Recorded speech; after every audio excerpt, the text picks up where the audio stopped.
Welcome to the Unknown Webcast, where those who join us regularly already know that I am so conservative I can't turn left even when I'm driving. Those who are new should be aware this is not a safe space for you because if you're easily offended or having your ideas challenged, you might want to go somewhere else. Today is April 23rd, 2019, and this is broadcast number 141. This week, our friend Stephanie Potts, I think she's still our friend. She may not be when we're done, but for the moment, she's our friend from Haven Ministries and joins us to ask, what is the ghost dance?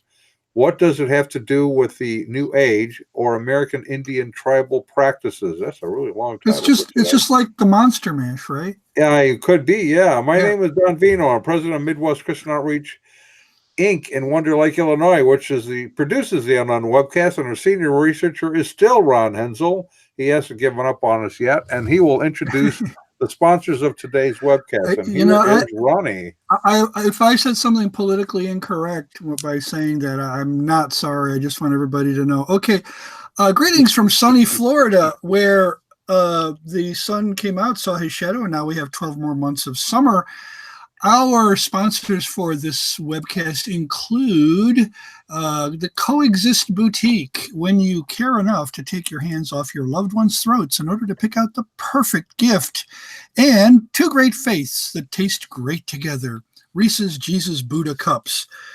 And if you enjoy this program, or if it really annoys you and you want to inflict it on other people to ensure your continued access to this program, please go to midwestoutreach.org. Click the yellow donate button and contribute as you feel led. And don't forget to subscribe to us on YouTube. Well, you have the Monster Mash, and then you had the Transylvania Twist. You know, whatever happened to my Transylvania Twist? Well, that was part of the song. Oh, yeah, I love that. But there's the Ghost Dance. Before all of that, before that came about, you had the Ghost Dance. What is that? Okay, first of all, thanks guys for having me on. I really appreciate it. Thank you for coming. Yeah, my pleasure. So the Ghost Dance was a millenarianist movement that started in the 19th century. Started by a gentleman named Wovoka of the Paiute tribe, and it was in response to excessive environmental impact by white settlers in the West. So really, were we leaving like cigar wrappers around? What was going on? I mean, no, not cigar wrappers. No, unfortunately, the European settlers had gone in and they had just decimated the sacred buffalo population out west. Yeah, that was a problem. I agree with that. I like buffalo, and yeah. So they didn't understand the value that the buffalo had to the Native Americans, so they just went in and destroyed them either for food or clothing or just for sport. So to the Native Americans, that was very offensive to them. And so Wovoka, during the eclipse of 1889, went into an altered state of consciousness that he induced himself. And he thought he received messages from spirits, including Jesus, which I thought was interesting, that said that we need to, or the Native Americans needed to move away from the white man's ways of doing things and return to Native American ways of life. So the original Ghost Dance was a peaceful movement, but unfortunately, as time went along and as the prophecy did not come true, the Lakota Sioux radicalized it because they were tired of the white man coming in and destroying their environment, destroying their lands, destroying everything that they owned. So finally, it ended up culminating at the Wounded Knee Massacre because the US government was so paranoid, I guess, about what it was that the Lakota Sioux were doing. And so they decided to go in and massacre all of them. So women, children, including the men. It was very sad. It was sad, and one of the things you may have mentioned, I could have missed it because I don't always listen to women's voices well. Nice. of a typical male, I guess. No, is that they had been persuaded by the leader that they had magical properties imbued upon them and they couldn't be killed. Yeah, so that's why, in my opinion, that whoever it was that Wovoka was talking to was not Jesus. It was because whoever this was, the spirit, told them that they could wear these special garments and they would be impenetrable to arrows and bullets. Well, needless to say, everybody was killed at Wounded Knee, and including the people who were wearing these garments. So, was it really Jesus that they were talking, or that Wovoka was talking to in the altered state of consciousness? I don't think so. Yeah. The Wounded Knee Massacre took place on December 29th, 1890. And I understand Wovoka continued, he survived it. He lived until 1932, according to what I see here. Yeah. But it looks like the 150 to 300, I guess they didn't take an exact count.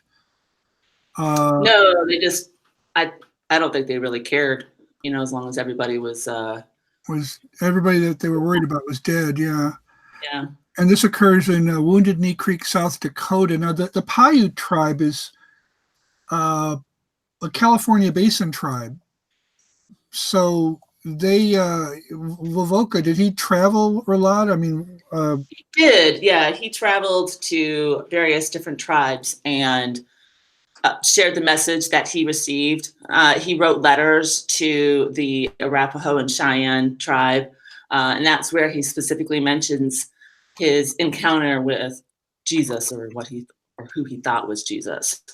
So, and it was really a way to try to create a Indian unity amongst the different tribes, to try to get everybody to go back to their original ways of life, because they believed that if they would go back to their original ways of life, then their lives would get better. Their dead and people from their previous lives would come back and they would live in happiness. It was their kind of utopia that they were looking for. So what's go ahead. We tend to think of cults in terms of death and cults in terms of modern day history. And you've got Waco, Texas. You've got Solar Temple. You've got the Branch Davidians, and this Waco Branch Davidians. What was the UFO? Applewhite. Heaven's Gate. Heaven's Gate. Yeah. But really, you go back into the 19th century, late 1800s, and you have this one. You also have a ship cult, which name escapes me at the moment, but there was a cult leader who had his cult living on 3 ships that traveled around the world. They all end up dying on the ships, which is kind of a bad thing. So, it really seemed that there's a lot of millenariness type of movements going on in the late 19th century. Didn't the Jehovah's Witnesses and those types of groups get started as well back in the late 19th century? Yeah, well, and we had one up here in the Chicago area that was trying to bring back sort of Acts 2 behaviors in the church, by the name of John Alexander Dowie, who he founded Zion, Illinois, and from that we had the Azusa Street Revival. Kind of comes right out of Zion, Illinois to California. It's sort of interesting. Yeah, when you think of the millenarian movements, the Second and Seventh Day Adventists, the Millerites, followed by Ellen G. White, and then you have just a whole slew of millenarian movements that came in. That pretty much started in the wake of the French Revolution. The impact of that event and now it's kind of interesting to see what's going on in France now as the Notre Dame Cathedral was burning, because right after, in the wake of the French Revolution, they marched a prostitute into Notre Dame, crowned her as the goddess Sophia. And temple prostitution, huh? Wow. Yeah, well, I don't know if they did something in the temple. It was mostly a pagan ritual that they performed right inside Notre Dame. And the France confiscated Catholic Church properties, and all these things happened that nobody thought would ever happen, especially in a Catholic country. It was one thing for a Protestant country to do these kinds of things, but when it happened in a Catholic country, people began thinking, wow, we must be really near the end. And so we had all of these prophetic studies, and they led to all these different viewpoints and conclusions and sects and denominations and ultimately cults in some cases. So now I taught U.S. history for several years, and I was trying to, while you were talking, dig into a previous uprising that had actually more impact than the Wounded Knee Massacre. It was called Pontiac's War. It came after the French Indian War was ended and before the American Revolution, and it helped and you had this charismatic leader named Pontiac who got all these different tribes together, tribes that had previously been at each other's throats, killing each other, and now he was able to unite them against the British. And there was a religious aspect to it. I've been looking for it online. I wasn't able to find it because every time I hear the phrase ghost dance, for some reason I hear echoes of Pontiac's War that happened well over a century earlier. Yeah, go ahead. Oh, I was just going to jump in and say, well, I'm here in Ohio, and because I moved here about a year ago. And just north of us is an area where Tecumseh used to operate a lot. And he would unite with the British against the Americans. And a same sort of thing. It's this constant... Against the colonists, because the colonists wanted to come over the Appalachians and settle, and the British made a treaty saying, no, you can't do that. And that's one of the things that led to the revolution was, who are you to tell us, where we can live over here on this side of the ocean? Yep. So, go ahead. Oh, so I was just going to say, this whole area from Ohio up through Ontario is just ripe with Native American history. Unfortunately, there's no Native Americans here because our government pushed them all westward or into Oklahoma. But there's so many historic sites here. Wow. In the Ohio area and all the way up through Ontario. Maybe someday I'll share with you guys the pictures and the different sites that are there. The really amazing thing is a lot. I mean, you take the Wounded Knee Massacre. I mean, Thomas Edison was alive. Alexander Graham Bell was alive. I mean, Billy Sunday was playing for the Chicago White Sox. I mean, this is recent history. This is not a long time ago. We already had the telephone, and we would soon have the automobile. We had the railroad for quite a long time, and so it's the impact is much more direct and immediate than we would. We think of it as just dusty old stuff, and it's not. And so you can understand why Native Americans, who are only 4 or 5 generations removed from this, to them it's still current history. I mean, it's it still lives in their heart today. I mean, you look at the Standing Rock protests that were going on, and they all believed that the protests were their form of the ghost dance. It was their protest against the U.S. government and its style or its environmental policies. So on the one hand, here we are Christians, and we believe we have the truth. We have the gospel. We have the only truth. And on the other hand, we have this history of mistreating people who, if we were on the other side of the ocean, they would just be called. Let's preface it with, as a nation, we have this history. Now, as a nation, that there weren't Christians involved, but there were also Christians going, we can't do this. This is wrong. Right. There were. I don't know how it all broke down, but we as a nation of both believers and unbelievers. And of course, I personally believe at any given time, we were mostly a nation of unbelievers. I Right. believe that, I believe that the true church, the invisible church, the church of born again Christians has always been a minority. And so what do you get when you have people who are not born again, who are not real true children of God? They're going to act like not real children of God. Right. They may in many ways live outwardly moral lives, but their hearts are not really loving God first and their neighbor second. And so that when they look at a Native American, they don't think in the terms that they should. Now, I'm not saying all true Christians did either, but I'm saying that that's the problem. We were majority. We've always been a majority unbelieving nation, and so here we have this nation which outwardly, ostensibly says we are a Christian nation. And here are these people who, frankly, you would call them pagans. I mean, they have pagan religions. They're false religions. And if you really are a Christian, where your heart should be is to love them, to bring them the gospel. And then the question of where they fit and how they're to be treated in terms of the government. I mean, that's a good question, but it should always, when Christians look at it, we should always look at it through those lenses. Love God first and neighbor second.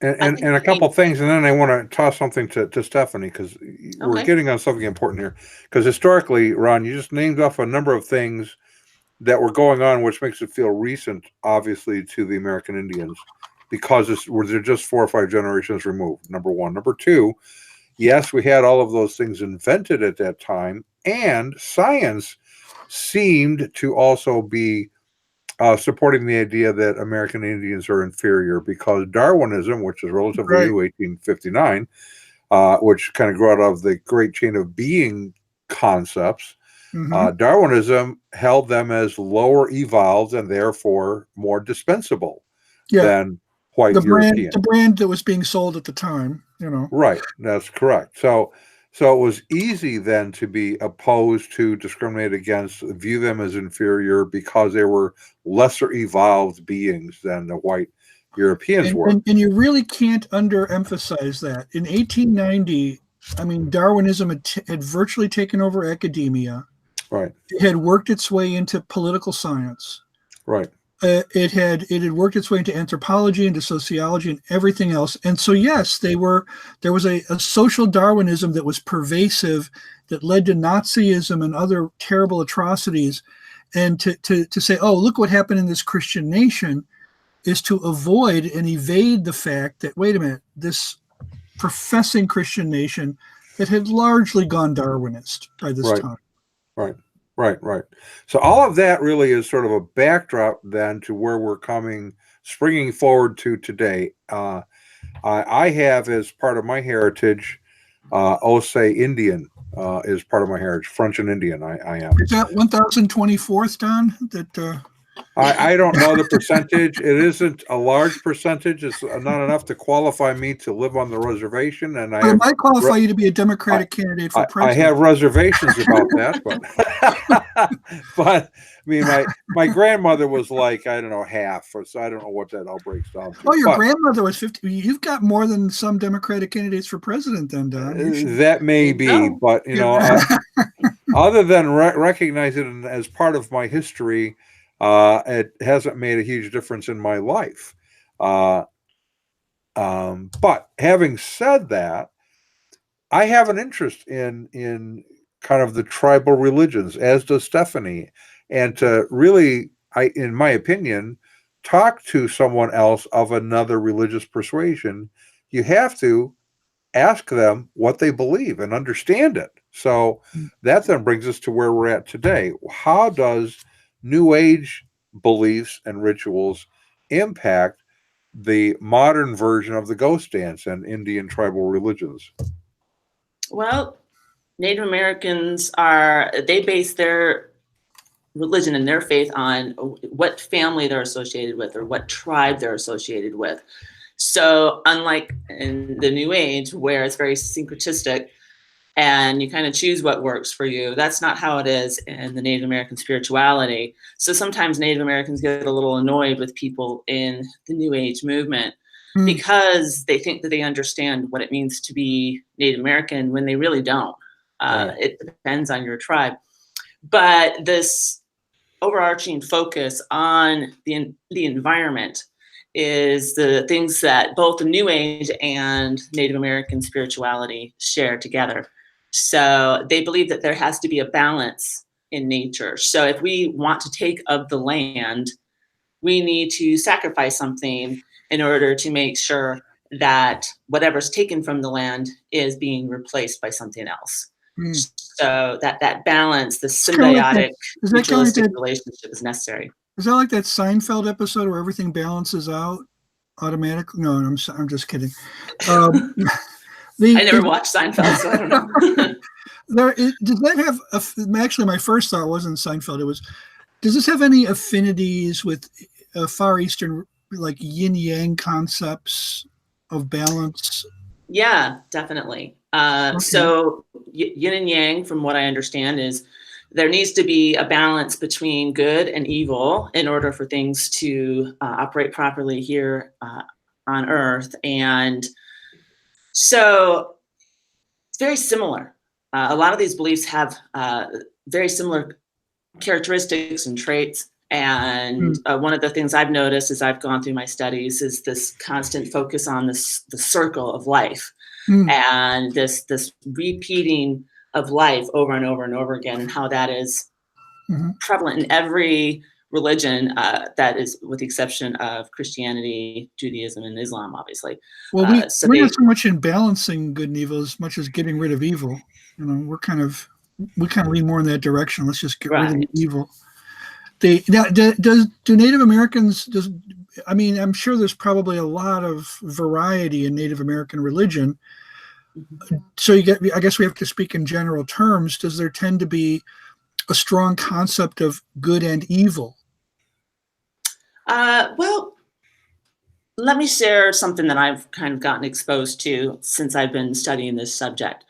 So, for instance, up at Fort Berthold Reservation in the Dakotas, they have been having this issue with these oil and gas industries coming in and decimating, in their opinion, decimating the environment. Same sort of issues that were going on in the late 19th century, but having to do with oil and gas instead of the sacred buffalo. Well, unfortunately, there was a really good video that was put out by the New York Times on their council chairman, a man named Tex Hall. And Tex, he had gotten involved with one of the oil and gas industries that was in the area. And the guy that he was associating himself with was a young white man who, as it turns out, had a ton of federal offenses against him. And the next thing you know, there was all this fighting going on over land rights and access to the oil and gas sites. And 2 people ended up getting murdered as a result of it. And yeah, it was pretty bad. So, and this Tex Hall was associated with the person who was accused, and I think eventually sentenced to murdering these 2 people. So, and Tex Hall, he ended up taking a lot of money, and he was very corrupt as he was in bed with this oil and gas industry. So Native Americans really look at capitalism and these big businesses as neo-colonialism. Anything that is going in and destroying and raping the environment, in their opinion, is considered evil. So to them, it's unforgivable.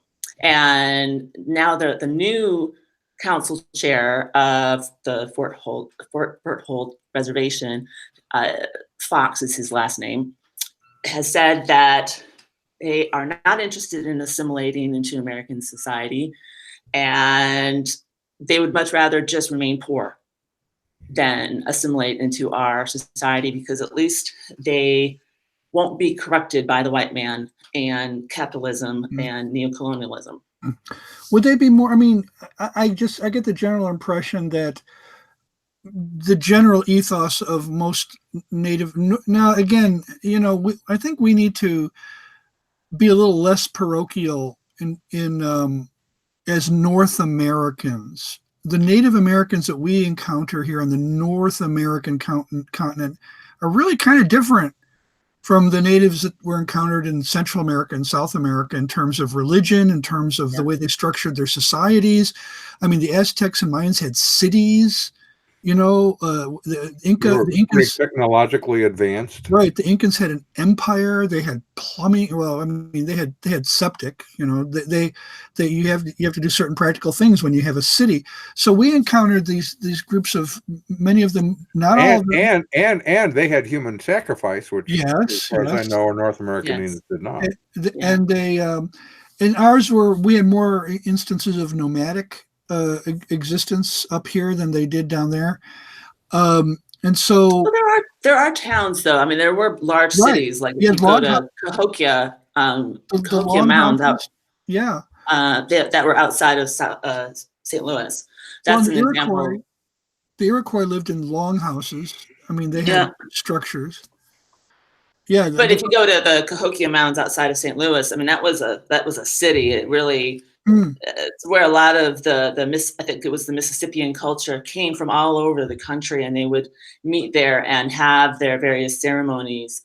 Really? So it's a World Heritage Site that's just outside of St. Louis. And there's another one that's down in Louisiana, but the name of it is escaping me right now. But it's certainly not on the scale of what they had in Central and South America. But there was some similarities there, but certainly not at the same scale.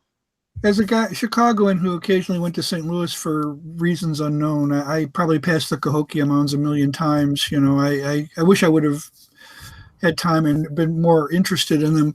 The thing is, I had a point that I was getting to, but I forget what it was. It had something to do with the religion of the North American tribes. But I'll let you guys take over because I forget what I was going to say. Okay. Well, yeah, I mean, you have also Mesa Verde. You had the Pueblo people, Mesa Verde, Colorado, in that area, and they were, fairly sophisticated in their constructions and things like that, building into the mountains. Pretty cool stuff. Anyway, we're kind of getting a little far afield here, but I think it's important for people to understand sort of the history surrounding these, what Canada refers to as First Nation peoples. Now, I like that term. We're talking about, I mean, before we get to our first break, which I think is coming, I think Don is going to move us in that direction. Yes, I think we are. Yes. We're talking about New Age ghost dance, which is not Native American ghost dance, I take it. No. So the New Age believes that they had to get back to this whole concept of balance. And so certain groups like the Theosophical Society and the Center for the Planetary, I can't remember the name of the group now. The Theosophical Society and the Center for Planetary Culture, they really are more embracive of the real Native American spirituality. You have some of these kind of ragtag hippie groups, the Rainbow Warrior movement. Those guys don't really understand Native American spirituality, but the Theosophical Society and the Center for Planetary Culture, they really do. They study with the Native Americans and they learn.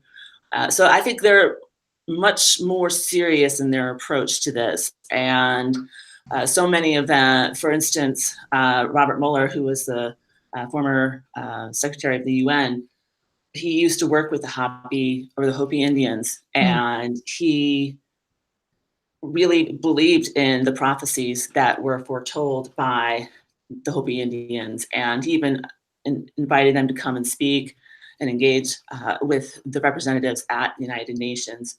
So, and the Hopi Indians, they believed that we had suffered 3 previous cataclysmic events, and that the world was destroyed 3 times before, and one was by fire and the other was by ice, hence the Ice Age, and the last one was a global flood. Obviously, they don't believe in the biblical flood as we consider it, but the last cataclysmic event was this flood Hmm.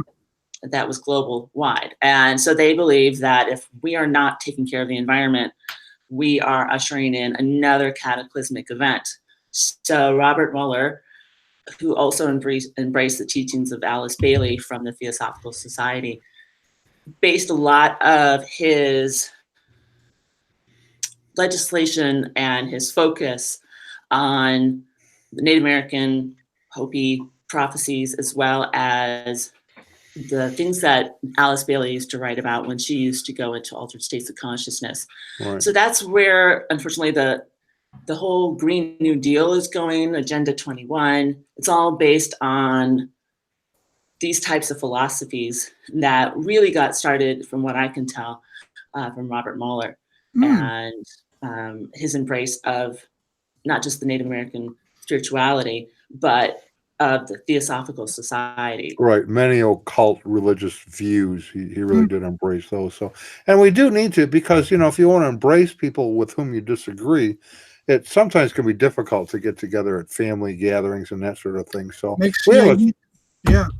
Go ahead. We have a sponsor. Yeah, we have a sponsor that kind of addresses. Kind of tries to make your life easier. Yeah. Yeah. I'm all for making my life easier, because, do you struggle with finding the right wine to bring to your pagan to bring to pagan goat sacrifices? Do you wonder what to wear to your neighbor's neo-Nazi parties? Do you get anxiety attacks when trying to find the right picket sign to share with your friends from Westboro Baptist Church? Well, now you can put an end to all the worries that come from trying to fit in with people on opposing sides of the culture wars, because you can find the perfect gift for any ideology at the Coexist Boutique. This week's special deal at the Coexist Boutique, in honor of the 50th anniversary of Mao Zedong's Cultural Revolution, relive the days when university students subjected their professors to public shaming sessions in which they would break their eyeglasses and publicly rebuke them at great length for not exhibiting politically correct opinions and behaviors. Oh, wait, that's going on right now in the USA. Well, anyways, this week's special deal: Cultural Revolution eyewear, genuine smashed Chinese prescription lenses and frames formerly owned by PhDs and university administrators dating back to 1966 and 1976. 99 cents a pair at the Coexist Boutique. For when you care enough to take your hands off your loved one's throats long enough to pick out the perfect gift. Now, we are going to eventually come up with merchandise from Native American tribes, but we're trying to be sensitive about how we do that.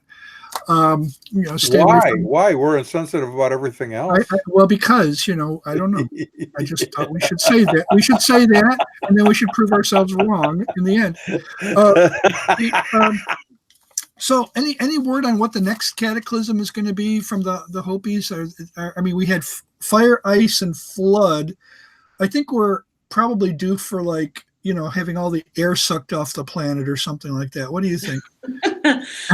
No, we don't know. That's kind of the convenient thing about, what the spirits decide to share with them. They never seem to give them exactly the kind of information. Right? It's just enough. So. Well, now I remember where I was going with the whole, cultural thing in the cities in Mexico, and we were talking about how you were talking about how many Native Americans in North America today are opposed to capitalism and would rather remain poor. Yeah. And I thought, well, how convenient! Socialism is right around the corner. Let me ask you a question. When you say many, are we saying many in leadership or many generically across the range of American Indians? Because I can't necessarily speak to exactly how many. I just was a little bit taken aback by what this new chairman at council chairman at Fort Berthold Reservation had said.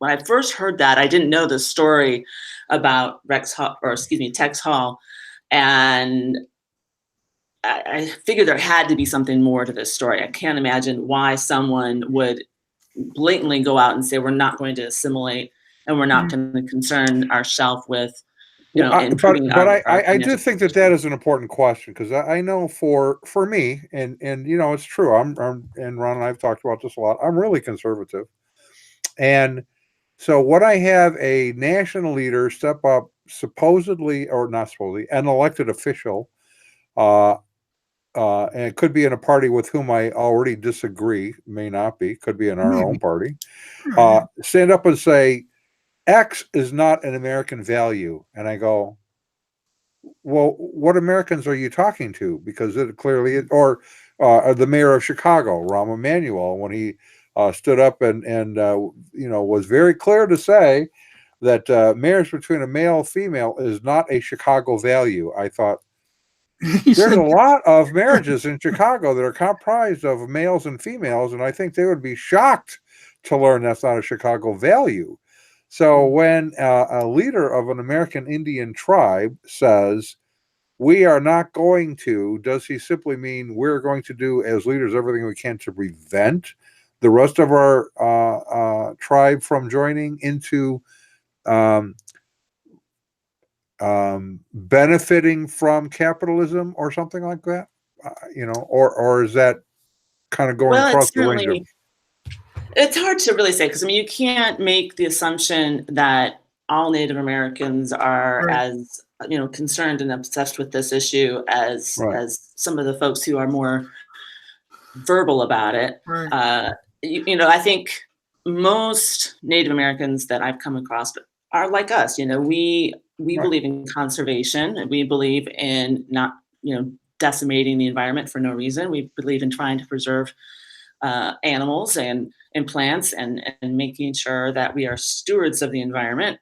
But then it gets to this whole other level of, well, we're not even going to associate ourselves with anything that takes too much from the environment. And they believe that just stripping the oil and fracking and all these things, it takes too much from the environment, and it's not balanced. And then it gets into a whole other level of environmentalism and how much the oil and gas industry is contributing to climate change and those sorts of things. Well, I think we have to remember in all this, Geronimo died a Presbyterian. I didn't know that. There are a few things we need to take into account here. First of all, we need to take into account the diversity and the impact. Of course, not everybody would agree that the impact of the white man has any positive aspect. As Christians, we would have to say, we think it's a good thing that we wish even all Native Americans had converted to Christianity. I wonder what a difference that would have made, in the history of the relationship between our peoples if that had happened. We'd have to treat them like Christians. We'd have to recognize this. That's one thing to take into account. Another thing is just the different, the varieties of assimilation that have taken place. I don't claim to have had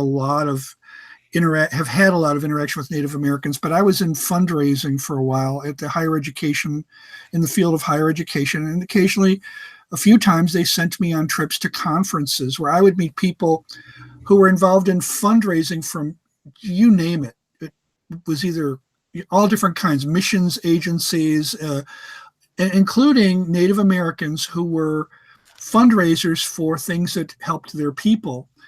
And the people that I met there, the people who were involved in this, seemed to me to be very much assimilated. They were there to help their people. Right. But they were living like Americans. They had, all the technology that I had. They dressed pretty much the way I do. They spoke the way I do. I'm sure they probably spoke their native languages as well, I assume. They were very, they could talk for hours with me about their native peoples. So they were well informed. Yeah.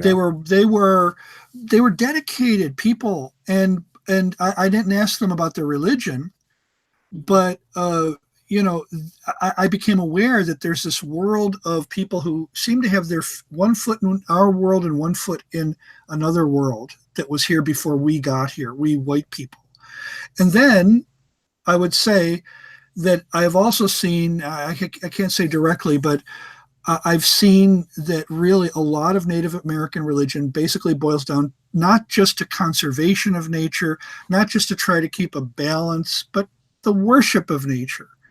And there's some very, very pagan, unbiblical, and really things that I as a Christian cannot cooperate with. I watched a documentary many years ago, which had some Native Americans who were looking at the it's in South Dakota. It's the monument. They carved the president's faces into the stone. Mount Rushmore, the Mount Rushmore Memorial. And this woman, I respect her. I support her right to say and believe whatever she chooses. But she was so offended that someone would carve those faces into that rock without first asking the permission of the spirits who inhabited that rock, that they could do such a thing. Did anybody even think to ask the spirits of the rock before treating them that way? And right there, I mean, look at the chasm. I mean, it's not just a chasm between Christianity and that religion. I don't know if she was Lakota or what. That's a chasm between most other world religions as well, It is. Now, we would say she has every right to believe that and to even voice that. But we also have a right to say we don't agree. Now, back to New Age ghost dance. Where are we? I think we've had a lot of good conversation just about the various cultural elements. But you're saying that the where they're kind of merging together is on the whole climate change claims, New Age and Native American religions. Yeah. So, sorry. Did someone else have something else? Okay. So yeah, they're unifying on this issue, and they're really utilizing the United Nations and people like AOC, Alexandria Ocasio-Cortez. I mean, she's embracing this Green New Deal movement, which is, in my opinion, just based in this whole concept of balance. There needs to be a balance. We cannot be stripping the environment. So Agenda 21 is focused on trying to preserve and stabilize and be able to preserve the human race for the future. But types of things that they're involved in sounds a little sketchy to me. I haven't really been able to research too much about Agenda 21. Maybe you guys can jump in on that. But it sounds like to me that they want to move a lot of people into the centers of the cities and keep them there, and then just have a certain group of people that would be involved with more like slave labor, it sounds like to me. But I'm certainly not an expert on that one. But it's all tied in. It's all tied in. And the things that I've been researching a lot lately is how the emergent church is involved with this too, and how they're embracing these same movements. And you even had former emergent church leader Richard Twist from Laconia International saying things like, when evangelical Christians read through the book of Genesis through the lens of European colonialism, they are robbing us of notions of God in the earth. He's basically preaching panentheism as a supposed Christian. And so, unfortunately, the emergent church is doing this as well. And they believe that it's okay to say that God is in the earth, which that's totally unbiblical. God is not in the earth. He transcends the earth. He's eminent in our hearts, but God the Father transcends the earth. What did Solomon say as he was praying the dedication to the temple? Not that this house could hold you. Even the highest heavens, the heaven of heavens, cannot hold you. Yeah. Well, anyways, go ahead. I'm sorry, I didn't mean to interrupt. Oh, I was just going to say, so he really has a tendency, or when unfortunately he passed away, but he had a tendency to really rip on evangelicals and the way that they would look at Native American spirituality. And because they would say, oh, evangelicals can't say Mother Earth because Mother Earth is kind of New Agey, and New Agey is kind of demonic. So he would really tear down evangelicals for the way that they would look at Native American spirituality. But it's not about Native Americans, it's about understanding the Orthodox doctrine that God does not indwell in the earth. But for the emergent church, it's really more about orthopraxy than orthodoxy. They're more interested. And how can you have one? How can you have one without the other, though? Yeah, well, that's way too logical. So every time I hear Mother Earth, I think of an old chiffon margarine commercial from the early 70s. You're probably too young to remember. I'm too young. Sorry. Don't fool. You cannot fool Mother Nature. Fool with Mother Nature. So, it's interesting because when you look at emergent church eschatology, they really believe that we're moving towards something great, and we're moving towards paradise. Whereas we as Christians, we believe that there's going to be a great apostasy, and that's the world is going to come, or the new kingdom is going to come through a very cataclysmic event, and it's going to be very violent in nature. When you look at scriptures like Daniel 2, it's pretty clear it's going to be instantaneous. And there's other places in Matthew where it says it's going to be a violent introduction of the kingdom. And that's not what they believe. They believe that the kingdom has already come because Christ was here. So we need to build the kingdom now here on earth. And that involves improving the way that we live our lives. Again, orthopraxy over orthodoxy. And part of improving our lives means we need to be better about the environment. And if you listen to Brian McLaren, everything has to change. I mean, it's not just about that. It's about getting rid of most of what we believed as Christians, a new kind of Christianity, or as somebody put it, kind of Christianity. Yeah, so embracing the new age, embracing panentheism, all these things, they're right in there with it. Under the guise of learning from it. So we learn from it. Yeah, it has things to teach us, Yeah, it's very. When I was reading his book, The Secret Message of Jesus, I was getting so exasperated that a friend of mine sent me a secret messenger decoder kit so I could understand what Jesus actually meant. Oh, okay. Well, I'll have to get myself one of those because apparently I've gotten the wrong message. Yes, you need that with Brian McLaren's works. You need the secret message. You're just too hidebound, Don. That's your problem. You just don't like change. It threatens you. It's your white fragility. Yeah. But isn't that the case? As I was listening to Stephanie talking about Richard Twist and his sort of verbal assaults on evangelicals because they don't embrace a reading of Genesis that would include pantheism, isn't he really just saying that because you disagree with me, you are really evil? Isn't that really what he's just saying? Yeah, essentially. Oh man, they imply that all the time, Yeah. And we're also pretty judgmental too. Did you know that? So we're evil and judgmental. Yeah. That's true. And you know what? So are they. That's the point. I mean, I as I listen to this, I think of John Lennon's infamous song, Imagine. And as he goes through and describes, imagine this and imagine all the people, imagine what he does and is invites you to join the one true religion. If you join us, the world will live as one. So it isn't that we need to be accepting and embracing of those we disagree with. If you join me and take my worldview, then we'll all get along.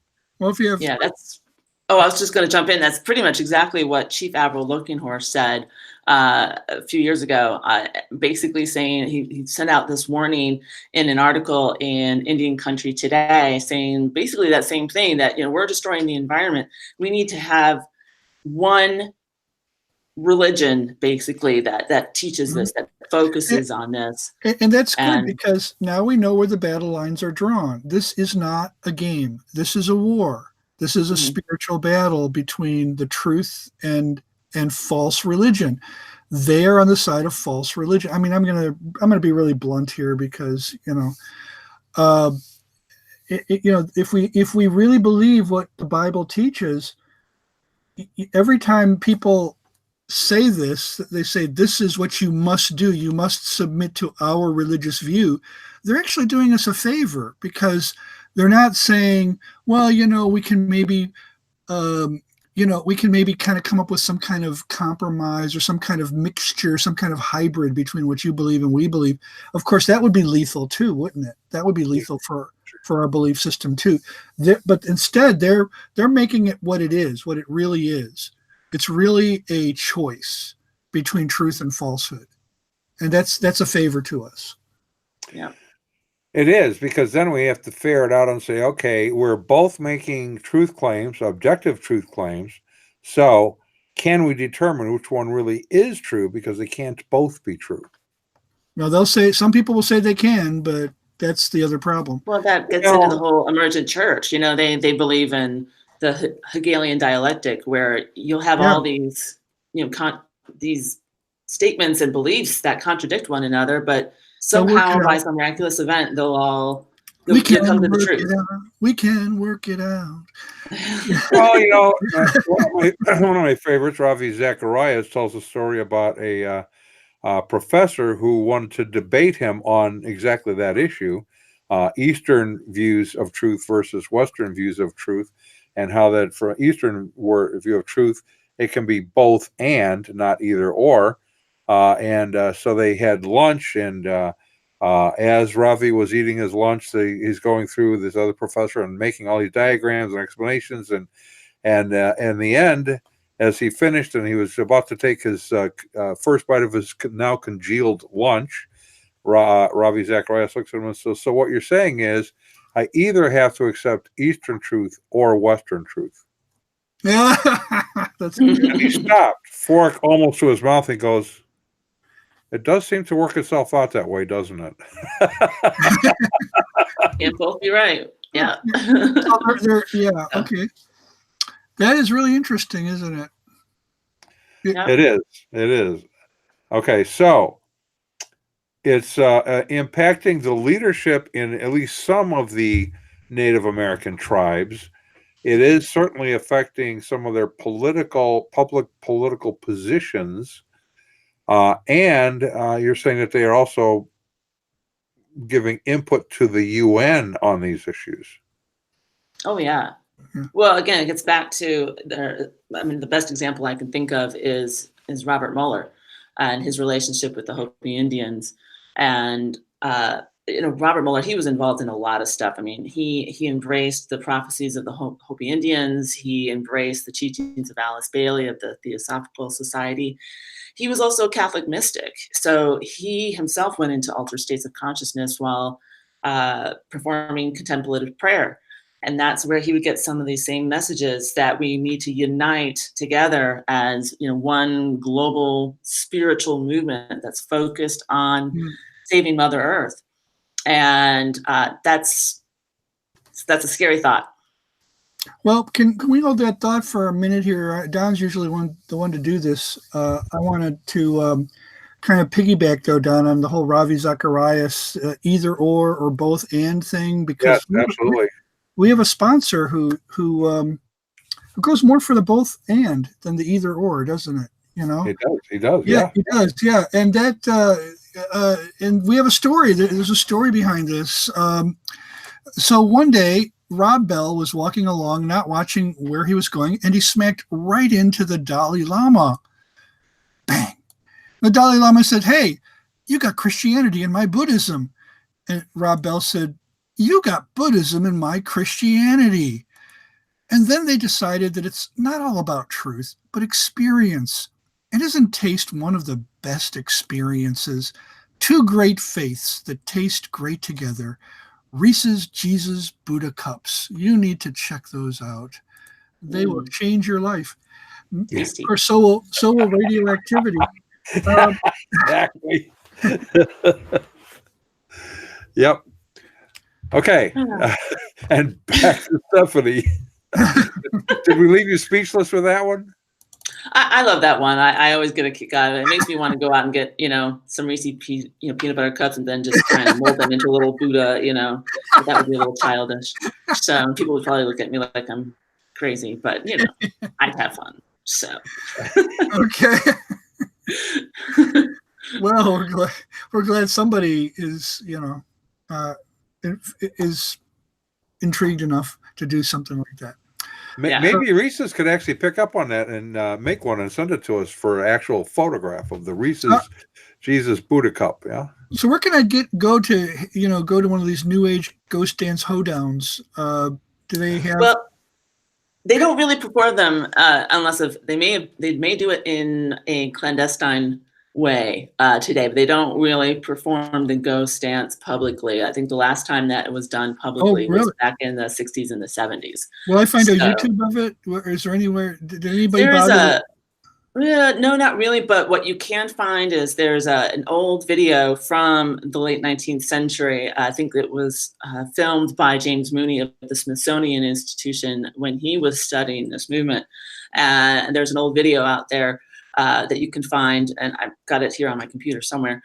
And it actually shows footage of the Sioux Indians performing the ghost dance. So I'll check it out in the Internet Archive. But how about the New Age version of it? I mean, there's a New Age version, right? Or no? Well, it's more of the philosophy of the ghost dance is what is pushing the New Age to become more radicalized on this, because they see nothing is getting done with the way the Wovoka tried to push this forward. Let's work with the white people. Let's work with people and be peaceful and move towards our original ways of life. That never happened. It never culminated into anything of significance. That's why the Sioux Indians radicalized what he was doing and called for the death of all white settlers in the West.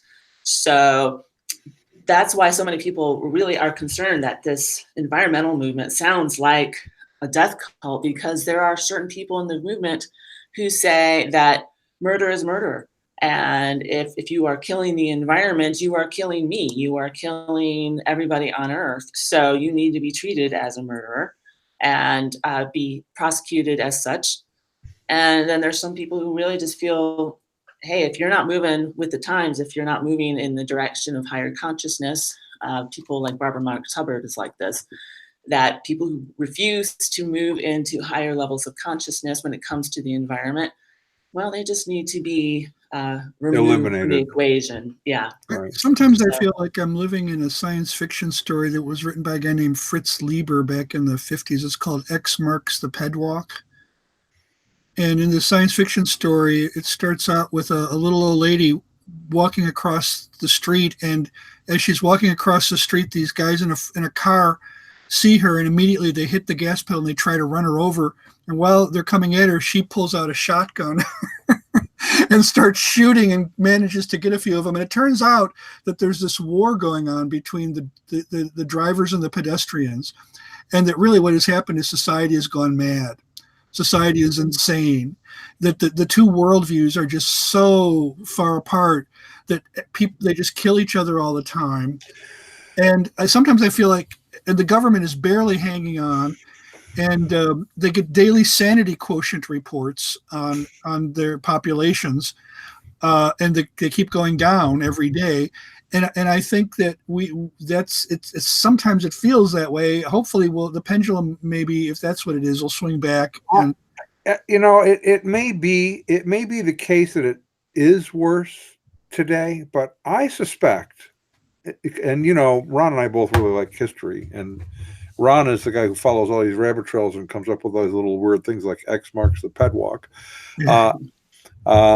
That it really has always been that way. You have a few radicals out there, right, many people are afraid of them on both sides of the equation, but the radicals are the ones who get the press time. Unfortunately, today we have huge press instantly available around the world, not only in radio, but radio, television, internet. Internet is huge. And so if you do something today in Ohio, and someone takes a video of it, within 12 seconds, it is around the world. Well, and think about that you point out, that dimension of it, the parallel between now and the 60s. The 60s was the advent of satellite communication. For the first time, there were actually press conferences that were held transatlantic you can watch them on YouTube. Right. And you had this newfound ability to get your message out quickly, and the media was more than happy to just give one side of it. And now I guess for a while the pendulum swung to a place where people were jaded by that and stopped listening. Well, now we've got this thing called social media, which has amped it up to a much higher level. I'm able to get my message out. And if enough people like it and it goes viral, then I get on the 6 o'clock news, as if anybody watches the 6 o'clock news anymore, because we have 24-hour news now, So. Yeah, it's interesting. Getting back to the, and I don't know how much time we have left here, but. Well, we'll take a couple more minutes. We usually run over a few minutes anyway, so. Okay. Well, it was interesting because I follow several Native American Facebook pages, and one is the Indian Problem, I think is what it's called. And when everything was going on at Notre Dame, as Notre Dame was burning, some of the comments that were coming out were really quite visceral, and they were saying things like, "Oh, it really stinks to have your place of worship taken from you." And I think a lot of the times they look at these sorts of events as, oh, well, it stinks to be you. Look what we've had to deal with. We've had to deal with the same thing. I mean, they look at Donald Trump and the election of Donald Trump as a huge blow to their ability to practice their religion, because so many of them, they base their religious beliefs on the cycles of summer, winter, fall. I mean, a lot of the different Native American rituals used to take place based upon the winter solstice and summer solstice. They can't really do that now. Druids, right? Or it's been so affected, by changes from quote unquote climate change, that they're not able to practice their religion to the same degree. So those are things I think we all need to keep in mind when we're reaching certain groups. Not all Native Americans are like this, but more radicalized groups like the Lakota Sioux and the groups up in the Dakotas who are very resentful of the government because the government hasn't followed up on its treaties and things like Wounded Massacre. Does it seem to you that the Lakota Sioux as a tribe, as a people, are more radicalized than maybe other tribes? Oh, definitely. Yeah, I think they are, they're more embracive of socialism. They are more embracive of Bernie Sanders, Jill Stein from the Green Party movement. Then you go to other places like Cherokee, North Carolina, or the Seminole Nations, or the Choctaw. I hate to use this word, but back in the day, they were considered the more civilized tribes. And now they own all the casinos down here. It's like so like their capitalism. Yeah. So they're definitely more assimilated in that sense, and more civilized, at least in the in the eyes of the Eurocentric mentality that evangelicals. The irony of Notre Dame, the world reaction to Notre Dame, is that France as a nation, I think, has like 1%. Yeah, right. Involved in church. Notre Dame was not primarily a house of worship to most French people. It was a place of French tradition. It was a place of French culture. In fact, Macron, if I'm hearing him right, he's talking about making it a more inclusive house of worship when they rebuild it. Whenever the government helps you out, they always have strings attached. Yeah, right. I mean, the French, the cathedral was originally built by the Catholic Church, But has it ever? But since the French Revolution, has it belonged to the Catholic Church, or has it belonged to the French government? That's a good question. So I'm not sure. I'm thinking the French government. You know, but I really don't know. we probably need to start to wrap up, wind down, and I'm really appreciative of those who've been interacting in the chat area.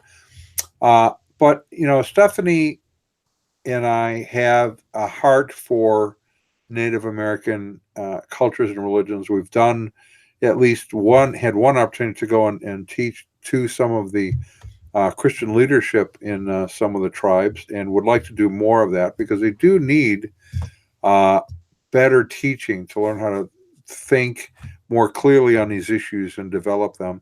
And there's an invasion of cults in certain tribes. Jehovah's Witnesses, for example, are growing very quickly among the Navajo tribes, which is sort of intriguing to me. And we would like to engage them more in their settings. There's a conference coming up, for example, on the East Coast, which we probably won't be able to go to this year because there's a fair amount of expense involved. What, Stephanie, would you like people to pray for your ministry specifically toward that goal?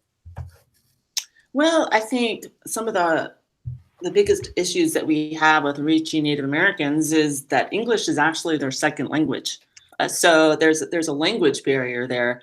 So I think for me personally, just figuring out what is the best way of putting training materials and documents together that would be effective in reaching them, considering that it is their second language.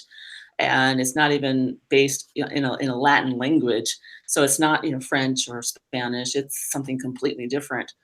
So that would be a big prayer request for me. And also just having more opportunities to reach people. And I've touched base with United Indian Missions, which is another group that I partner with. And that was the group that we went down. Really good job. Right. Yeah, they do really great work down there. So I've been talking with them about maybe helping out with training their leadership and their pastors to be more effective. So just pray that something like that will work out, and the financial aspects that are involved with that will come together as well. Okay, good. excellent. Ron, would you care to walk us out of here? Well, why don't I just do that? Let's give credit to where credit is due. Our resident cult leader profiler is Neil before me. Our wardrobe manager is See How It Fits You. Our culinary services are provided by Chef Hammond Cheese. Our tinfoil hat provisioner is Just In Case. Our Jehovah's Witnesses coverage comes from Armageddon ND Opposer. Our Mormon Archives manager is Polly Gummas. Our Liberal Denominations Bureau Chief is Lucy Goosey. Our transgender issues coverage comes from Ben Hur. Our special correspondent for cults based on the Hindenburg disaster and flying turkeys, Ode to Humanity. Our fact-checking supervisor is Yoleg Pulling. Our technical assistance comes through Murky Research. Our legal advisors are at the law firm of Dewey, Cheatham & Howe. Our grievance resolutions director is Giovanna Pisami. Our director of privacy assurance is Wiretapping, and our original idea sourcing comes from Drew A. Blank. The Unknown Webcast is a production of Midwest Christian Outreach, Inc. in cooperation with Emergency Manicure Productions, both of whom are solely responsible for this content, although you will never prove that in a court of law. Never happen. Won't happen, baby. And so for all those out there, thank you for joining us, and we will be back next week doing something fun and hopefully interesting. I hope I'm interesting.